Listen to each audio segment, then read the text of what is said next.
You are now tuned in to I Am with Kirk Ray Smith. What you see is what you get. I keep it a buck, keep it 100 any day. That's a must. I am who I am. Make no apologies about it. I'm real, you ain't never gotta doubt it. What you see is what you get. I keep it a buck, keep it 100 any day. That's a must. I am who I am.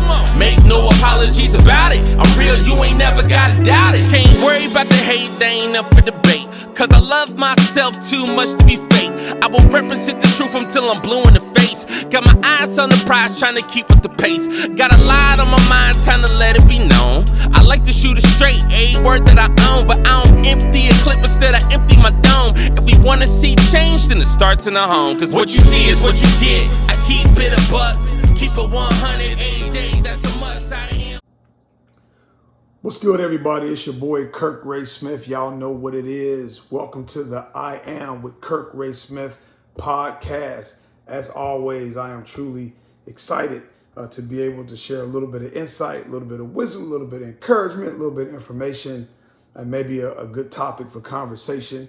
Really excited. This is our fourth episode in our first season. So, really just off, I think, to an amazing start. Very grateful that our podcasts are now available on virtually every podcast platform imaginable. So wherever you find podcasts, you'll find I Am with Kirk Ray Smith. So I'm excited about that. So our listenership is growing, gradual, but steady. We're growing, we're getting there. It's kind of a battle when you're trying to market podcasts, as there's so many out there. And a number of people, they get into this, for popularity, and they want to be famous and celebrities and all this other stuff. But for me, it's really about how do I make the greatest impact that I possibly can on as many people as I possibly can, and that's it. That's pretty much how it goes. So again, I'm excited to be here with you. What I Am with Kirk Ray Smith. As some of you may or may not know, some of the podcasts we actually do have video for these podcasts.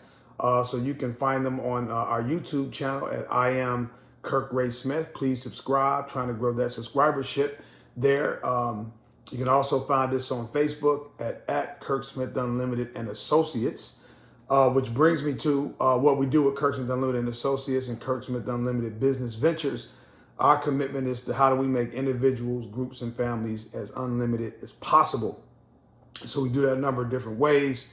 You can always reach out to us. You can call us at 727-383-1870. Again, 727-383-1870. Or you can shoot an email to kirksmithunlimited@gmail.com. And again, like always, you can reach out to us via social media, whether that's my personal Instagram page, I Am Kirk Ray Smith, Twitter page, I Am Kirk Ray Smith, and then Kirk Smith Unlimited and Associates right there on Facebook. And so we provide a number of services, life insurance, term life, whole life, annuities. We have associates that can help you secure that by shopping several providers and carriers, voluntary benefits, dental, short-term disability, vision, auto insurance. We also provide personal training and fitness coaching, whether it's in person or virtual, to individuals and groups. We also have nonprofit business consulting, fundraising plans, business planning workshops, and of course, my favorite, speaking engagements. I am always available to come out to you or virtually, be your guest speaker, keynote speaker, to share more insight. So always excited about Kirk Smith Unlimited and Associates and Kirk Smith Unlimited Business Ventures. As some of you can see, I have on the One Apparel, which is really about t-shirts and tank tops and really cool apparel and accessory gear, whether you want to be casual, you whether want to have some clothes to work out in, or you want to just be cool, nice little, skirt or some jeans or, some slacks or whatever, we have you at One Apparel, and you can find all of this nice, inexpensive, high quality gear at One Apparel, which is one-apparel, APPAREL. ecwid.com, and you can find all that gear, and we'll get it to you just as quickly as possible. We also work with We Got Snacks, so if you're looking for snacks to be delivered to your business, for your team, for your group, whatever, we got you covered. And you can find us on Facebook as well at We Got Snacks, and email us at wegotsnacks.fun@gmail.com. So with that, let's get going, man. Let's get going. So what I want you to do, as you're listening to this podcast, and the cool thing about podcasts is, it's like, to me, it's the new radio. I don't think it replaces radio, but the platform, I think, is a little bit more flexible than trying to do like actual television work. And again, I am with Kirk Ray Smith. It will stream also, video, especially when we, bring in certain celebrities that we interview. And sometimes, in some cases, we have to interview these folks virtually. So, you'll be able to see those videos, and those links will always be available. And I love doing it. Trust me, if you go to our YouTube channel, I am Kirk Ray Smith, you'll find lots of videos that I've done. I'm really excited and love it. But something about podcasts that really gives you a chance to just have conversation, or at least voice, opinions and different things like that, or different takes. And I think that's a benefit. And the thing about podcasts, virtually anybody can do it. It's not exclusive, and that's the great thing about podcasts and even social media to a great extent, that it's for everybody. It's not for this exclusive elite group of people. You don't have to have a whole lot of money and all of that. And as you heard in the advertisement prior to the start of this particular podcast, it's pretty simple. I'm sitting here, when we do this, and again, my co-host will be joining us in an episode or two down the road, but this is very unsophisticated. This is grassroots, so I don't have all of this financial backing and all these other things to do this. I finance all of it, because I love it, and I love speaking to people and sharing with people. I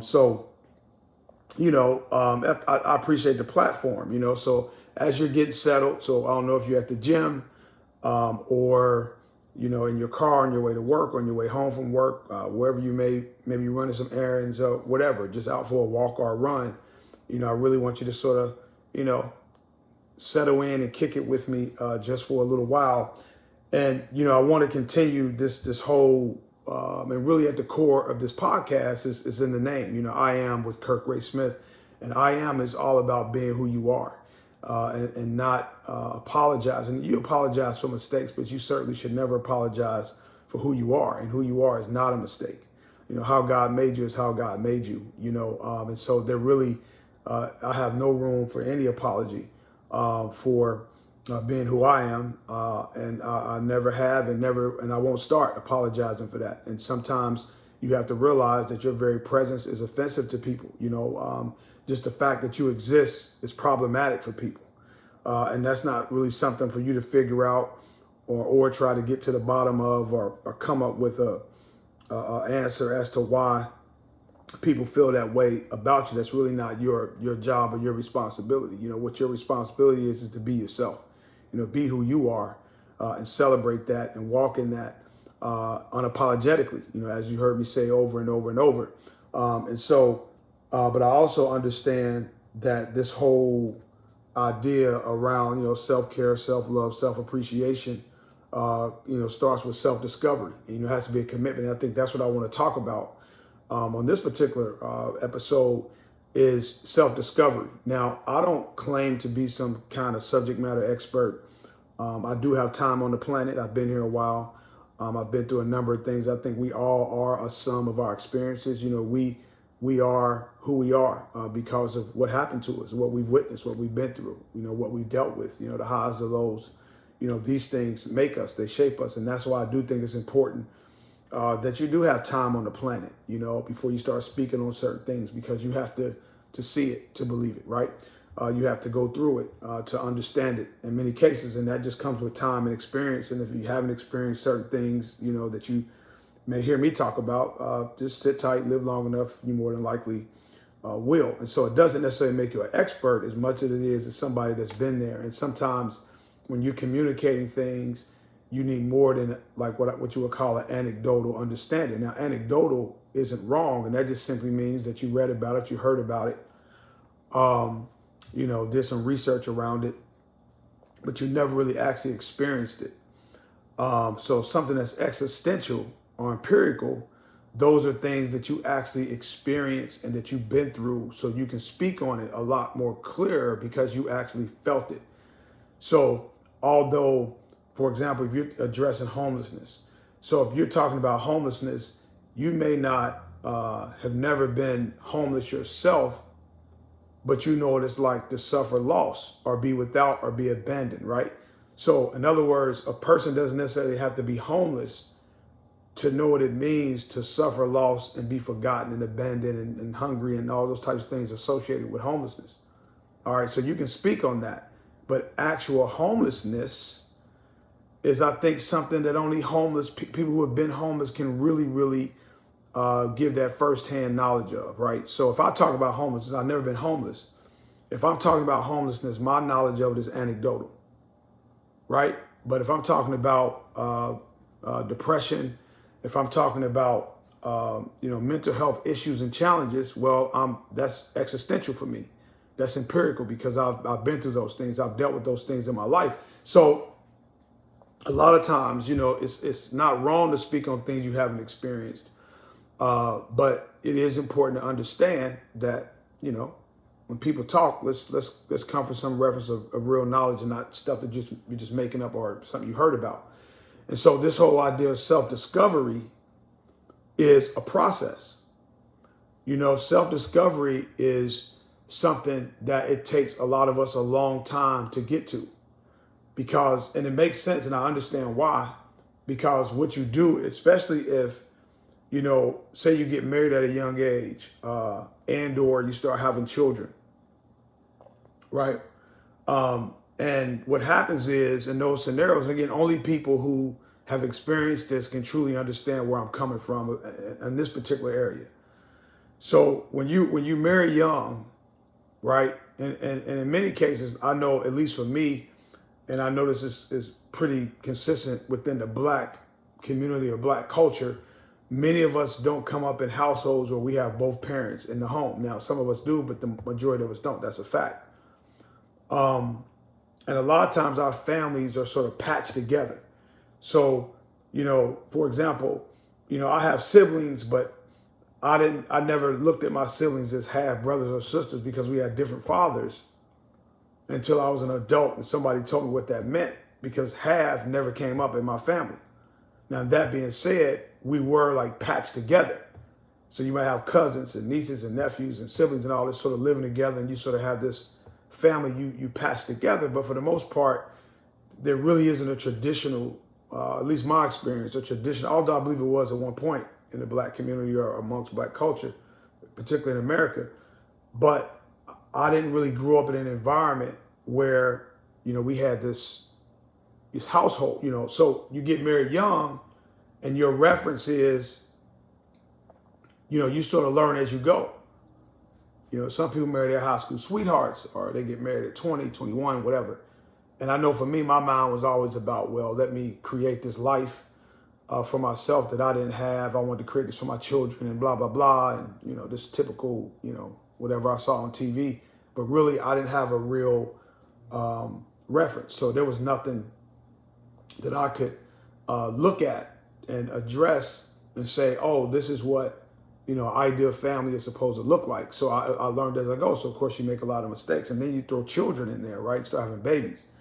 So you really spend a lot of your time, and this transcends race. What I'm going to share now is when you have families and children, those type of things. When you're young, you spend, if not all your time, the large majority of your time trying to take care of your family. You want to raise your kids. You go to work. You pay bills. In my case, I've always worked more than one job. Whatever it is, it's selfless. And no parent, you don't need a gold star or some kind of special recognition for being a parent, a good parent, because I think, that's your responsibility. That's the least you can do. You're supposed to raise your kids, take care of them, and give them the best life you possibly can. It's okay. If you're married, whatever it takes for that marriage to work, y'all should do that. I get all of that. But you spend a lot of time focusing on a bunch of external things, and it's very easy to forget yourself in the process. That's what I'm saying. It's very easy without, and you can be unintentional, right? This is a subconscious sort of thing that you're not actually trying to do. But the reality is that you can find yourself in situations in which you are neglecting yourself. And you're not doing it on purpose, but that's just your reality, that you have ignored yourself and your needs because you are focused on things outside of you, your spouse, your children. So you spend all these years. So in my case, it was a lot of years of that, working really hard on these jobs. I mean, I spent 7 years in the military, 1 year in active reserve, 7 years active, and then I went into public service. I continued in public service and working for the government and the criminal justice system for 5 years, and then went into social services and human services and been doing that for over 20 years. So I spent 30 years of my life, almost really 30 years, not more, over 30 years, focused on everything outside of me. And so it took a while for me to recognize that I was neglecting Kirk Ray Smith in the process. And I get it. It makes sense, right? I understand why we do this. That's just how it works. But it's interesting how you see people who don't do that at a young age, who don't get married, who don't have children, and they wait till like they're in their late 30s or whatever it is to get married and have children, and sometimes later than that. And they spent all these years, focusing on themselves, and now what they want to do is figure out how to focus on others, because they have to at this point. It's interesting how and people battle with that. When you're used to doing things for yourself, and all of a sudden you got to focus on these other people. So that's a battle. So one of the pros to it is I knew nothing else other than focusing on other people. That was one of the pros to it, that I only knew that. I was never really exposed to, Kirk Ray. It was always somebody else. So I guess that could be a pro. But in terms of self-discovery, I think the sooner you learn this, the better. The sooner you figure out the importance of self-discovery, the better off you'll be. And so we spend a lot of our time, for example, getting to know other people. We go to school because we want to be more knowledgeable. We want to know more about our jobs. We go and we look for new clothes. We go seek them out. We go look for new restaurants, different types of foods we might like to eat. We even travel, right? We want to know about or learn about other countries or whatever it is, but we're always learning and seeking and trying to know things. And, we go shop for all these things, right? Grocery shopping and all of this. But my question is, if you're seeking to know all of these things, you go shop, you go seek out, you want to learn this, you want to learn that. Well, why not take that same energy and seek out yourself? Seek out to learn who you are. Why not seek out and discover who you are and learn you, right? Because we want to learn all these other things and these other people. And we want to go shop and find this and find that, but we don't spend enough time trying to find ourselves and locate ourselves. And too often what happens is we don't put any energy or effort into self-discovery. And then the only time we learn ourselves is in like tough situations. So if something happens and it makes you mad and you go off and you get upset about it, you go, oh, I got a bad temper, right? Or you're triggered by something. And so, or somebody betrays you or does you wrong, and then you realize, well, man, I was a fool. I see, what I'm saying is that you, just like anything else that you're looking for or seeking, you should put the effort into trying to discover who you are. Like, put the effort into it. Literally make an effort to find out who you are. And then once you locate, now again, for me, this journey, I've only been on this self-discovery probably for 3 years, right? So it hasn't been very long. And I'm learning, I'm more and more about myself and how multi-dimensional, how complex I am. It's actually a beautiful thing. I might not be the most beautiful person aesthetically, but on the inside, I'm discovering just how amazing I am, and I'm loving it. But I digress. So what you're doing is you're on this path where you're finding out all these things about who you are And see, you got to be very deliberate and intentional about that, because once you get that information, now what are you going to do about it? So, for example, there may be things that you really like to do that you're sort of holding back, right? Places you want to go, things you want to do, whatever, and you're holding back. You know it's there, but for some reason you resist it because you're worried about how it may impact other people outside of you, right? And a lot of us are like that. And I'm not saying that it's wrong and it's the worst thing, but a lot of us are very much like that, where, we work very hard to hold ourselves back because we're worried about the impact it might have on other people. And I get it, right? It makes sense to a certain degree, but how much of a detriment is that to you and to me? How much damage are you doing to yourself by putting these limits on yourself because you're worried about how it may impact other people? Because here's where one of the reasons I question that. Because when you think about all the times that you denied yourself, delayed your gratification, and it's only delayed gratification if gratification eventually comes. And we call it delayed gratification, but it never happened. So it wasn't delayed gratification, it was canceled gratification. But at any rate, but you basically deny yourself over and over and over and over, only to be upset or frustrated because you did. And whatever you denied yourself for, you realize it wasn't even worth it, because what did you get out of the deal? The person, like I would do stuff for people, right? And they would be ungrateful. Like I would show people love, for example, love, and I'd do this for them and do that. But then all they offer me in exchange is betrayal, right? Like I would literally show them love, but then if I show them love 99 times out of 100, and that one time I didn't show them love or was unable to give them what it was that they needed, then they betrayed me as if I've never did 99 things for them prior to. Does that make sense? So you start thinking, well, I sacrificed 99 times for this person. And the one time I decided not to, it was as if the 99 never happened. And I know this is resonating with some people. So the question you have to ask yourself, well, how much time did you waste on the 99?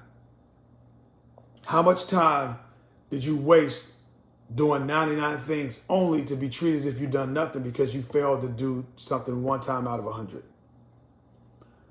So this is why self-discovery is so important, because self-discovery requires your attention. So if you start paying attention to yourself and you start trying to learn who you are and what you're about, then you're going to have to sacrifice some of the things you're doing for other people. That's a fact, right? You can't do everything. So choices to do one thing, sometimes another thing has to go. That's just how it works. And so self-discovery is a choice that does have consequences, because you're going to take your attention and you're going to go, all of a sudden now, you're going to go inward with your attention. So now you're going from this external exercise, this external practice, where you put all your effort into other people and all your energy into other people. So now you're going to move from this and you're going to start looking inward, which is going to require that same energy, but now you're putting it somewhere else. In other words, you have to have if you have 100% of your time, then that's all you have is 100%. So you got to divvy that up. And so if I'm putting, 75% in self-discovery, whereas before I was putting 75% in external things, then that means that external is going to go from 75 to 25, because it's going to suffer loss and everybody's not going to be happy with that. So you have to make a decision. You have to be committed, because one of the reasons self-discovery is so important, because everybody around you will benefit from you understanding yourself better. Self-awareness is critical. You have to be aware of who you are and not be in denial about who you are. Stop fighting yourself and you'll be better off. Stop fighting. Now, there's things about all of us, there's things about me I don't like that I'm working on, I'm trying to get better at, but I'm still self-aware. So although I consider it to be a shortcoming or a weakness even that I'm trying to address, I still acknowledge the fact that it exists. And see, self-discovery will teach you that. That I believe that God has placed in all of us this power that I'm speaking of self-discovery. I think self-awareness is a responsibility that way. I think we're obligated to be self-aware. Because if you're self-aware, then you're going to change. Like the way, I'm telling you, once I became more self-aware, folks, my worldview changed dramatically. I was less judgmental, less prejudiced, right? More humble, better able to recognize that there's no difference between a man with $1 billion and a man with $1. Right? Yeah, the man with the billion may have more money and more things, but a human is a human. And that there are a number of things that I would call great equalizers. We all have to go to the restroom. So whatever time you spend in that restroom doing what you have to do, relieving yourself, well, it doesn't matter how much money you have or don't have, we all have to do that. And during that time, it's an equalizer. See? So self-discovery and self-awareness will help you recognize that, hey, you got issues, you have problems, but it also gives you a great appreciation for who you are. And you begin to celebrate yourself without being hubris or prideful, but you begin to celebrate who you are. Now, once you perfect or you work at the craft of self-awareness, self-discovery, being celebratory of yourself, once you begin to perfect that craft, this is going to impact everything around you. And you're going to be less dependent on external, like affirmation from external forces. You're going to be less dependent on people telling you, attaboy or attagirl, or getting pats on the back, or being embraced, or trying to ingratiate yourself with everybody. You're going to be less dependent on that. But see, we have I don't know if it's a disease, maybe it is, but we have this addiction in society to be loved by everybody. We want likes on social media and hearts, and we want people to like us and love us and unify with us and think we're amazing, and we want attention, and we want people to know how good we look and how nice our bodies are, or our latest hairstyle, or we want to show people how nice our house is, or our new car. I mean, heck, people, they post on social media if they're helping out a homeless person. Hey, I just took a homeless person shopping, or I saw some post where a lady was talking about how she was posting how she was giving out money and food and stuff to homeless people. And I'm like, well, wow. My thing is, if I have to announce my good deeds, I probably shouldn't do them. It's not up to me to announce to the world if I do something nice for a person. That's up to that person. But if I do something nice for you, that's between me, you, and God. I'm not trying to, clout chase or look for any kind of recognition for the goodness. And see, that's part of that self-discovery. That's that self-awareness that you don't need that. But a lot of people have voids, so they're missing affirmation and self. They don't know how to celebrate themselves. Somebody will post, which I don't understand. They'll put something on social media like happy birthday to me, and a photo of themselves. Like, why? If you're telling yourself happy birthday, why do you have to let us all know that you're having a conversation with yourself? If you desire us to tell you happy birthday, if you desire us to recognize the fact that this is your born day, then just say that. Ask us. But you don't have to announce it. If it's internal, it's internal. And this is, again, about self-discovery, where you have to kind of recognize, okay, well, there's aspects about myself that I don't care to talk about. And what I do is, and again, this is me. I'm not telling you to be the way that I am, okay? But this is how I am. So I treat my good deeds and my mistakes, my misdeeds, as it were, the same way. It's between me and God. So I don't announce good deeds like, oh, look what the good I'm doing, or my mistakes or my misdeeds. Look how bad I am. I don't do that. I don't go confess sins to anybody, and I don't go announce good deeds to anybody. That's between me and God, and we go from there. That's just how I live. I don't live like that. I don't, I'm all about conversation. I'm willing to talk, and if there's certain things that's appropriate to talk about, we will. But I've learned the importance of learning how to keep things not only close to the vest, but in the vest. That, you can't communicate to the whole world everything you're dealing with. Now, There could be times you can, something you're dealing with or may have faced in the past. You could be an example for people, and you can be a point of encouragement for them. I believe in that. But again, when you start talking about self-discovery and you start finding things out about yourself, when you learn those things, your first inclination, I advise you not to announce it to everybody, right? Work on that stuff. I like reading. I think reading is incredible. Research and reading books and articles and all these different things. I think it's incredible. There's a lot of knowledge out there. Find out ways to work to that. And then, you know what? Sometimes, we've been told things traditionally that are wrong, and we've been raised and been in environments to believe certain things are wrong because some person told us it was wrong. And so then what we do, because somebody said it was wrong, then we count it as wrong. But it's in us, and we battle against it and resist it because people said it was wrong. And maybe what's wrong is us fighting who we truly are. You have people that are in marriages who are extremely unhappy. They're sad. They're bored out of their minds. They know that either A, they married the wrong person, or B, they no longer have interest in that relationship. But they stick around nonetheless. So whether it's to raise the kids or whatever it is, it's what people expect, but they're miserable. You have people on jobs who are miserable.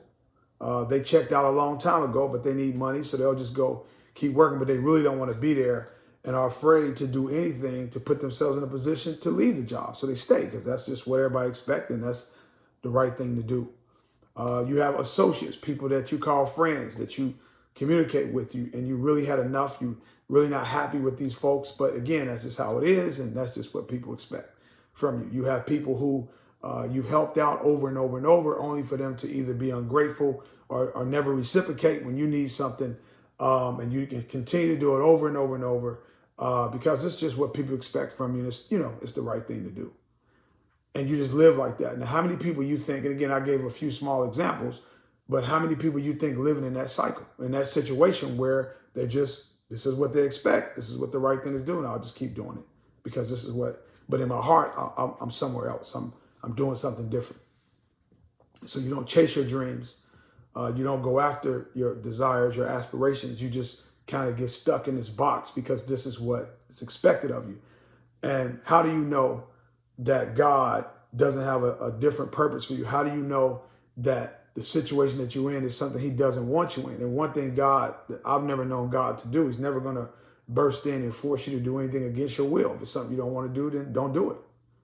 But the reality is that when you decide to go down this path, and again, I want you to think about this stuff as I'm sharing as you're riding along or running along or walking along, whatever you're doing, or just sitting in the car, or just sitting at home, that, when you decide to go down this path of self-discovery, then you have to be ready for everything that comes with that, because you're going to start finding some things out about yourself that will more than likely, in many cases, make you uncomfortable, and definitely some people around you uncomfortable because you're different. And you got to commit to it, because I think it's the key to life. I think self-discovery is the key to life. I think self-awareness is the key to life as a byproduct of self-discovery. Is self-awareness, because when you're self-aware, again, you become less apologetic, and you become a lot more humble, because you know your proclivities, your weaknesses, your tendencies, all that. You recognize that, but you also recognize your abilities, your gifts, your talents. We all have them.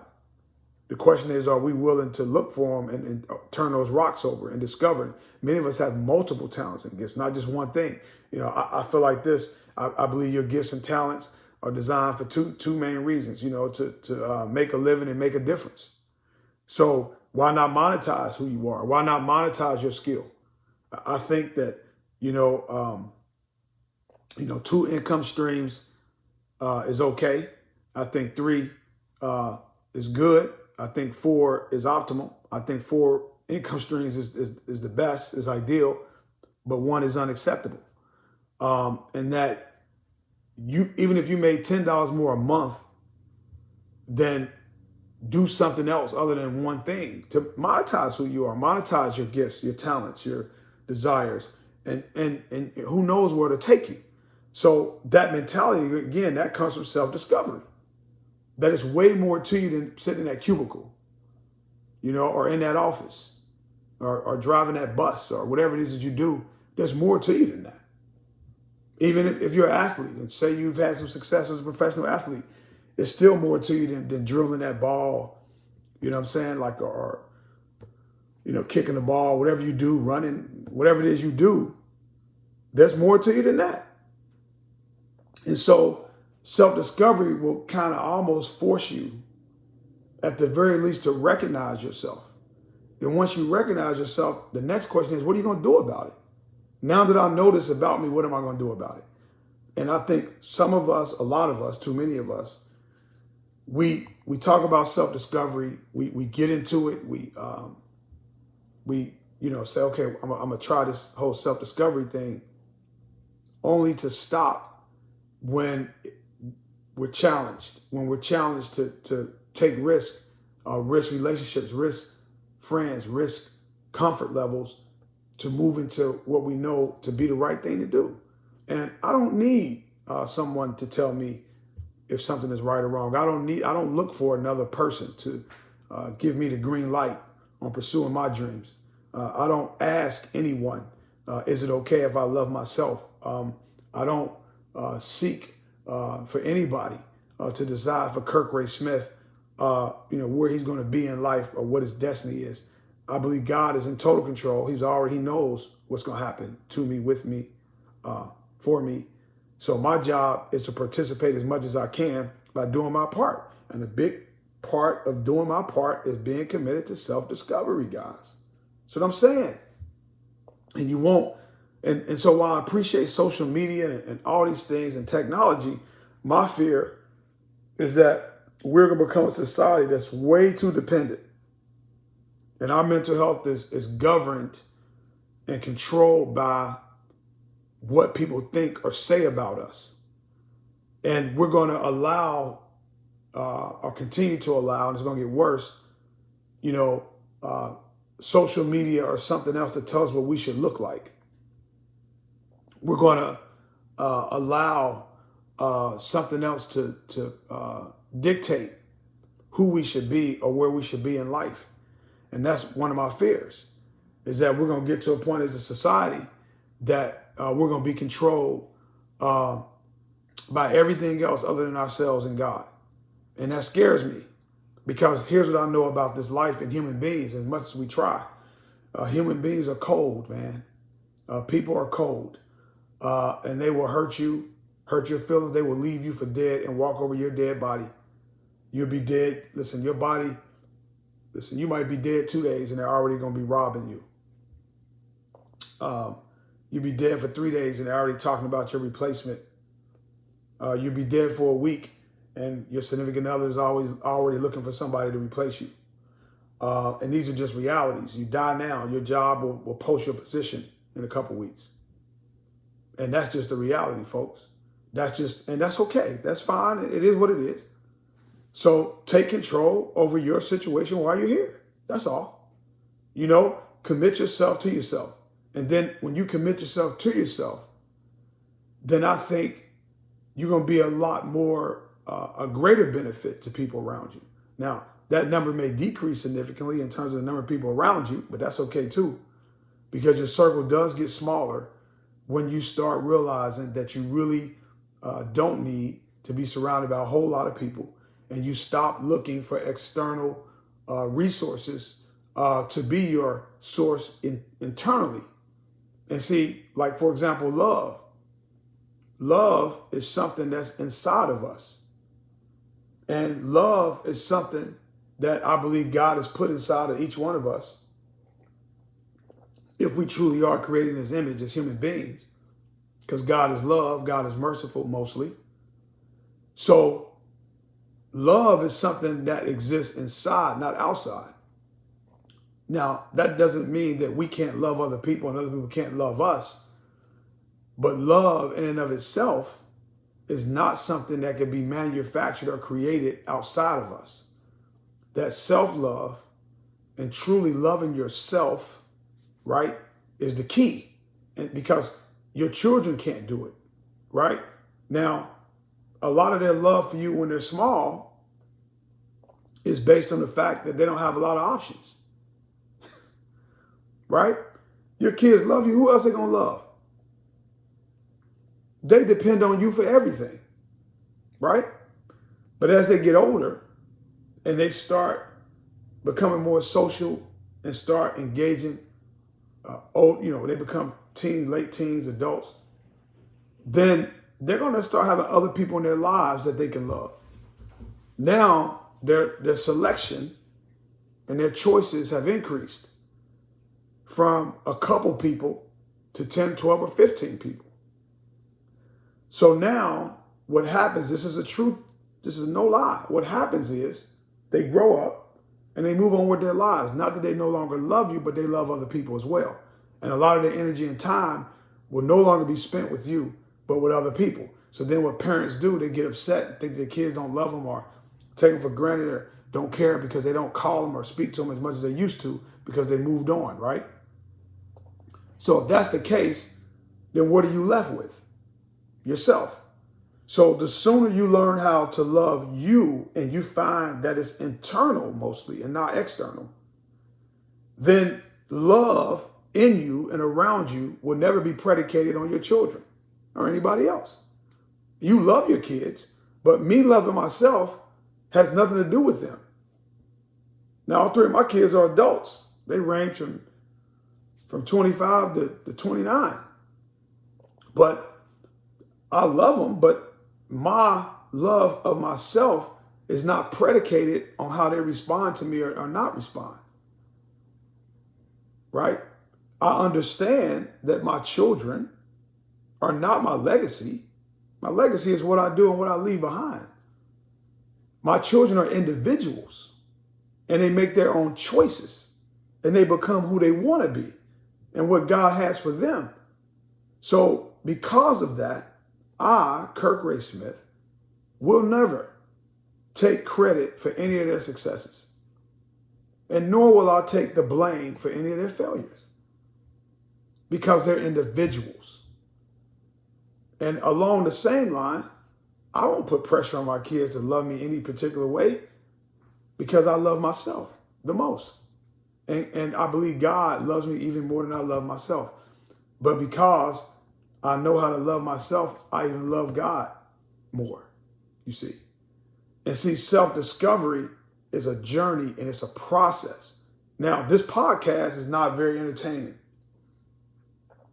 There's no tea on this particular episode, although we will have tea on future episodes, don't get me wrong. But this is boring. This topic is boring, right? It's not entertaining, but it's informative. Right? It's information.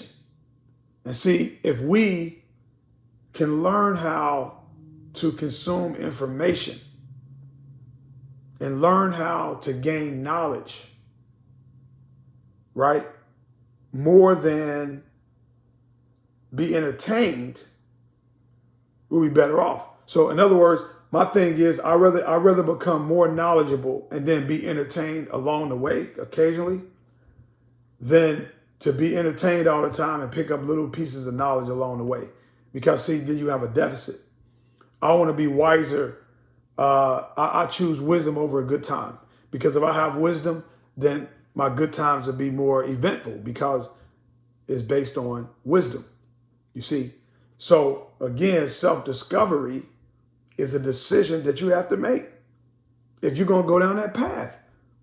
And the reality is most people never do it.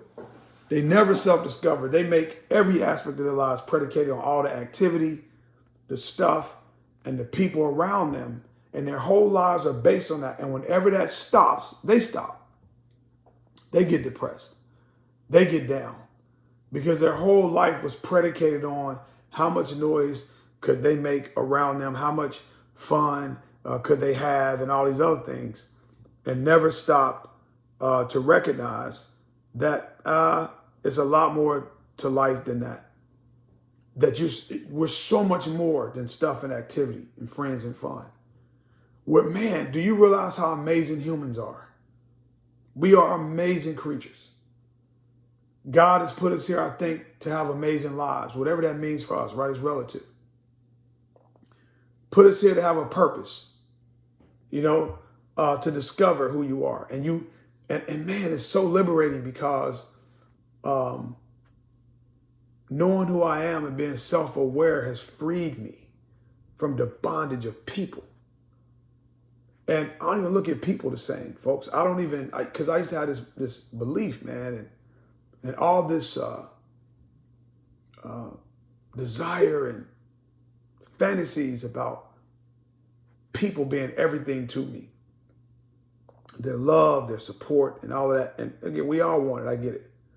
But man, I don't need that to be good with myself. I don't need that. I can look in the mirror and I'm good. I don't depend on people to protect me or keep me safe. I depend on God. It's incredible. And so, with this podcast, I just want you guys to know that, man, take the leap. Take the leap. Go down that path. Find who you are. Discover who you are. Go look for yourself, man. You're an amazing individual. You have all types of talent and abilities. You're skillful. You're thoughtful. You're intelligent. You're all these things, man. And I strongly recommend, go after it. Realize your dreams, man. Take a deep, deep look in the mirror. Sit back, think about yourself, self-reflect, and find out who you are. And I promise you are going to be amazed at what you find. So with that, thank you for joining me for another episode with I Am with Kirk Ray Smith. It is always a pleasure to share insight. Please, whatever you do, share the link. Follow me on whatever podcast platform you choose. Give me those 5 stars. I need those ratings. That helps with the promotion of the show. Get the word out. Follow me at Kirk Smith Unlimited and Associates on Facebook. Subscribe to my YouTube channel at I Am Kirk Ray Smith. Do the same thing on Instagram, Twitter. Same thing, same handle. Definitely need the support. And again, if you're looking for some gear, support the brand. Completely independent brand. One Apparel. That's one-apparel.equid.com to get the gear. Help me out as we try to continue to pursue what we do and make as many people as possible unlimited. And again, you can always reach out to us at 727-383-1870 for booking and any questions that you may have, or email us at kirksmithunlimited@gmail.com.